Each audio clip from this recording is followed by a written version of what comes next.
Continuing on Newton's second laws and doing some more examples of vector components of the Newton's second law and or vector components of just, Newton's laws and or forces. So here's one that gives us a little bit different information and might require us to solve some things.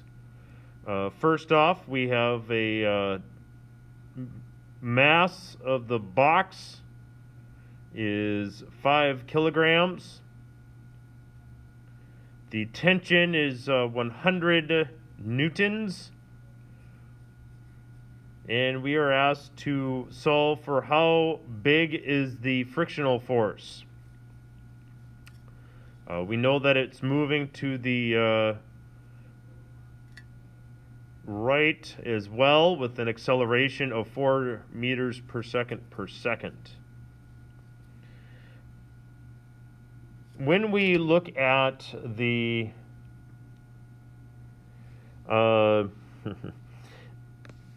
free body diagram of this object without some of the other information there,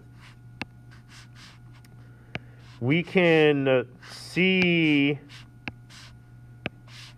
that they do not have anything written in the y direction, and the reason for that, if we look at, say, the free body diagram, my box is just going to be a little bit different. We have the tension, the weight, and that would be Earth on box. Then also the normal force of the ground, and we just say G, on box there. What we don't know is the frictional force. Okay, I drew it a little bit smaller than the tension because there is an acceleration in to the right. We know that the tension is greater than the frictional force. That is our guaranteed. We know that. We don't always need to write. Well, it's good practice to write just to make sure that we have a knowledge of everything that's going on. But we might not always see the weight and the normal force being written unless there is motion in the y direction, because it's not given any information to us. We can solve it, but the magnitudes of both the weight of the Earth on the box and the normal force of the ground on the box are Newton's first law pairs in a way, in that because there's no motion there, the net force in the y direction is 0. And therefore, that's why there's no motion there. We're only going to be worrying about the motion in the left to the right that we have.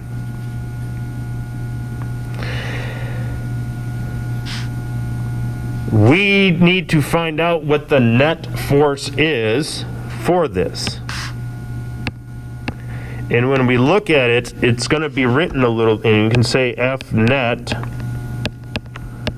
is equal to mass times acceleration, which is also equal to the tension force. And because friction works against tension, minus the friction. And sometimes we go frictional force. Okay. So now we have some information. We know that the mass is 5 grams,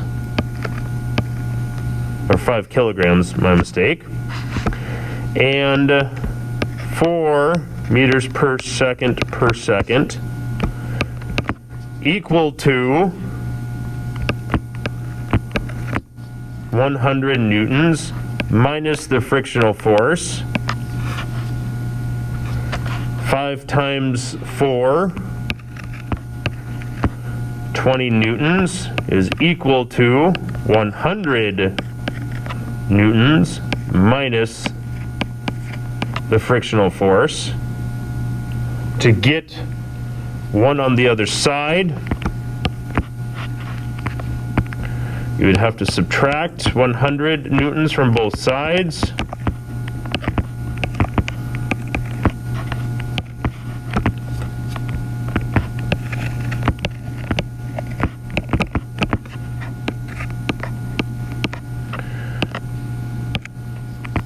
To give us an 80 newtons is equal to our frictional force, and one would maybe even say 80 newtons to the left, so that we can kind of further describe that it is where that route is. So it seems like it might be more complicated, but it is just kind of saying, okay, where do I have my motion? It is moving. It tells us that it's moving. Such as here, the 4 meters per second. The mass is nice. The fact that there is a tension on it as well.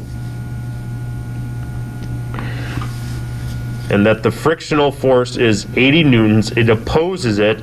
That is why, again, because when we start kind of looking backwards, does that make sense? Well, 100 minus 80 gives us 20 newtons, which would tell us that's where the acceleration comes from, because it is not going to be 100 newtons of tension is not going to be that acceleration. If it is, that would be quite the acceleration. And so the acceleration of 4 is much more reasonable of a number for us to understand. So let's add a little bit different of one. Find all the forces acting on this sled, and then find the acceleration of the sled. So now we're at things are a little bit differently. And so here, they're pulling with a tension at a degree. Didn't transfer very well nicely. But that degree is 37 degrees. Didn't transfer very nice.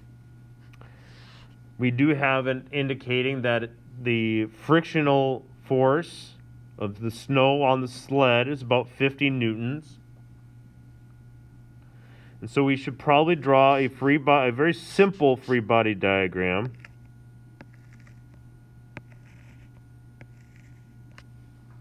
And we might end up drawing more than one, because we do have the weight of Earth on sled. We have the weight, or the frictional force, of the snow on sled.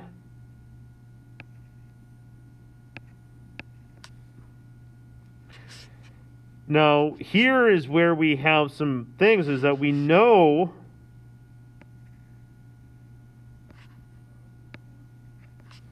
we have the normal force as well of the ground on the sled. We do have a tension force, but when we write that one, sometimes it might be better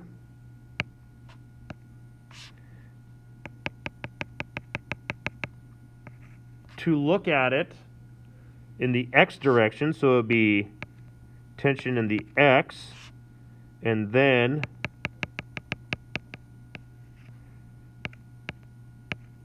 tension in the y direction. So sometimes we write more than one free body diagram just so that we can actually see kind of everything that we actually maybe need to solve for. And so we're going to have some of them are going to be still present, meaning there, but we now will add, and we can see where we maybe need to add some of our forces.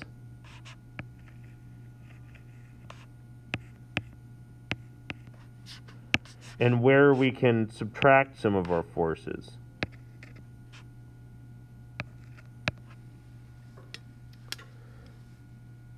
So it kind of cleans up, drawing it a second time, doesn't maybe clean it up completely, but the two free body diagrams that we have here, they're both essentially the same. It's just this one shows the tension as it would in the problem at an angle, but we need to make sure that we are indicating, and why we write these in like this is so that we can identify that there is a tension in the y direction that is actually going to oppose the weight, and then there's also going to be a tension in the x direction, because that's the direction that it's actually moving. Okay.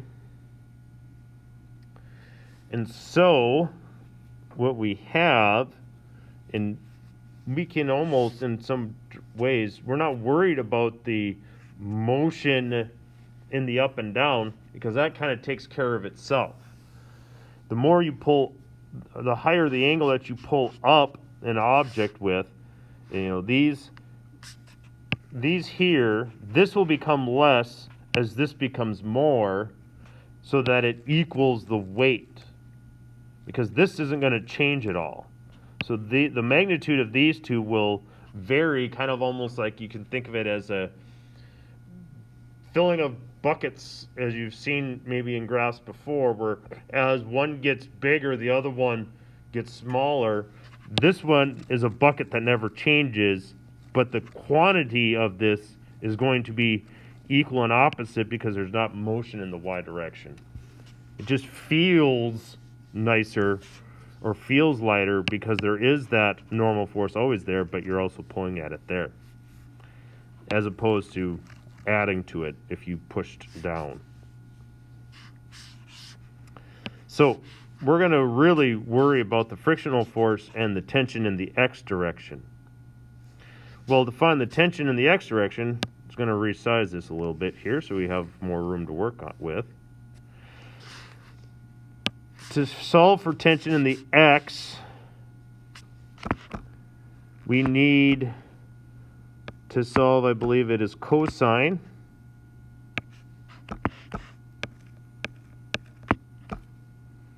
of 37 degrees is equal to tension in the x direction over 100 newtons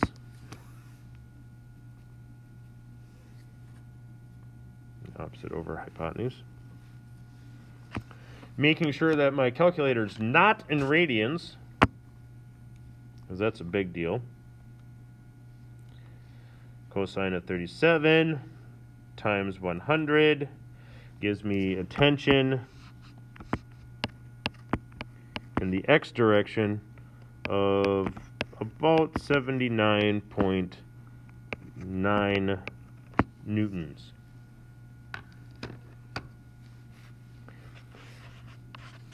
The net force, again, is equal to mass times acceleration, which is also equal to tension in the x minus frictional force. We know the mass is 15 kilograms. We don't know the acceleration. We do know the tension in the x direction now because we just solved for it, of 79.9 newtons minus the 50 newtons of frictional force that the snow does.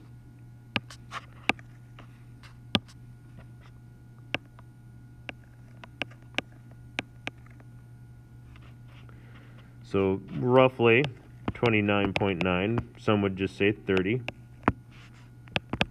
is equal to 15 kilograms times acceleration. Divide both sides by 15.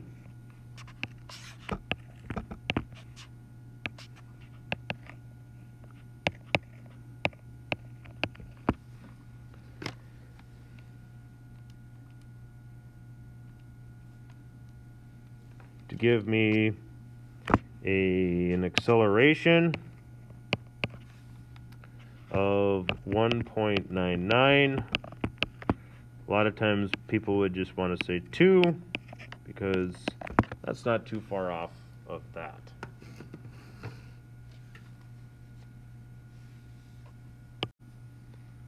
This is usually a pretty lovely example of one where pulling at different angles and pulling with different forces. You don't want the boat to go crashing into either side of the docks, but you want to get that boat to the end so that you can get it through, and pull it to where, or to dock it maybe. I don't know where it ends up being. But when you look at this, you're going to have, ultimately, you would love to have your Y's to cancel out as best that they can, but I don't believe they do. So we need to find everything. And again, all it is really just a vector problem that now we're able to apply our understanding of Newton's laws to it. And so ultimately, two different problems, resize so we can have some room to solve for some things. And we maybe will go, let's go, color should we do that? Force B is going to be in blue. That's just going to make life easier, I think. So I'm going to say force B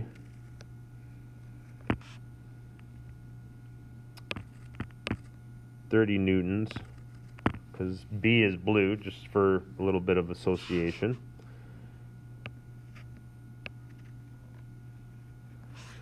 In the X direction, force in the X direction, force in the Y direction, and that's 37 degrees, sine 37 is going to be force in the Y. And now we do have to remember that the force in the Y is actually down. I'm going to write that in there. Force in the Y. So whatever we've solved for here, it does actually need to be the negative of that. So 30 newtons.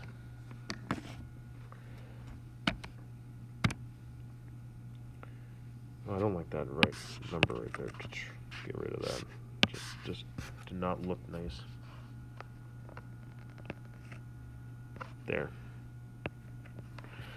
Looks a little better. So sine of 37. Again, making sure that your calculators are in degrees.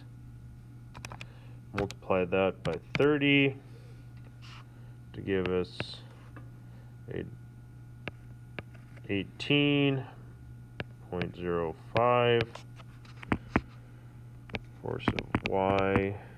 And you maybe even put a B there, saying that it's blue, or B, force B, whoever is in red hat there, or orange hat, I don't know. newtons. Then we would go cosine 37 force of x there.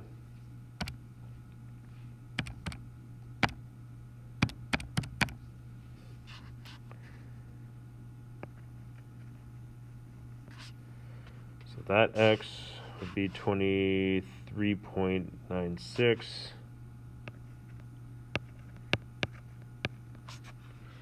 So those two would actually kind of add up into each other, so that force in the x directions are going to be added to each other.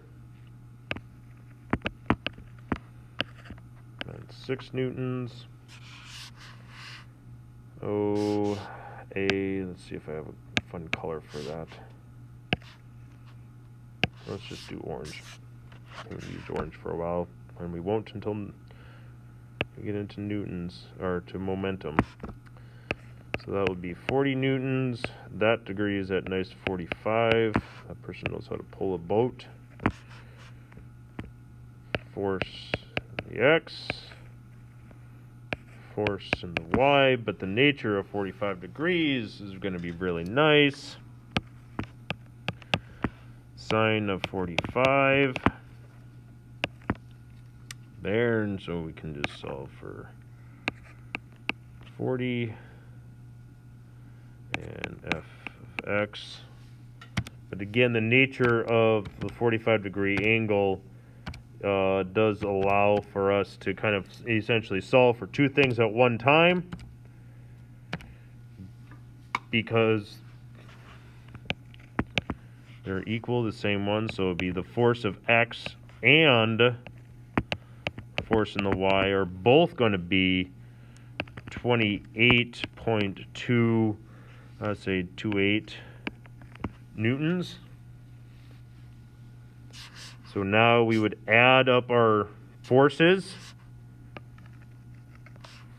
So ultimately, we're kind of deciding how the boat is going to be, what forces are actually adding onto the boat, and we can actually see what's going on with their boat, or why is it going to be looking at a certain way.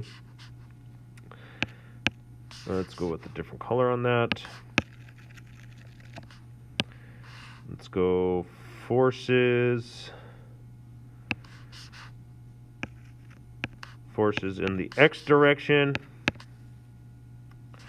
will be 28.28 plus 23.96. Forces in the x direction, add those together. Gives us about 52.24 newtons. Forces in the y direction give us,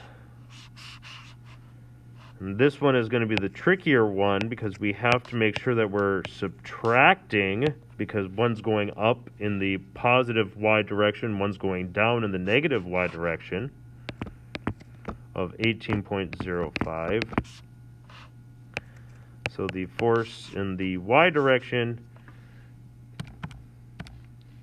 28, should be, what, 10.23?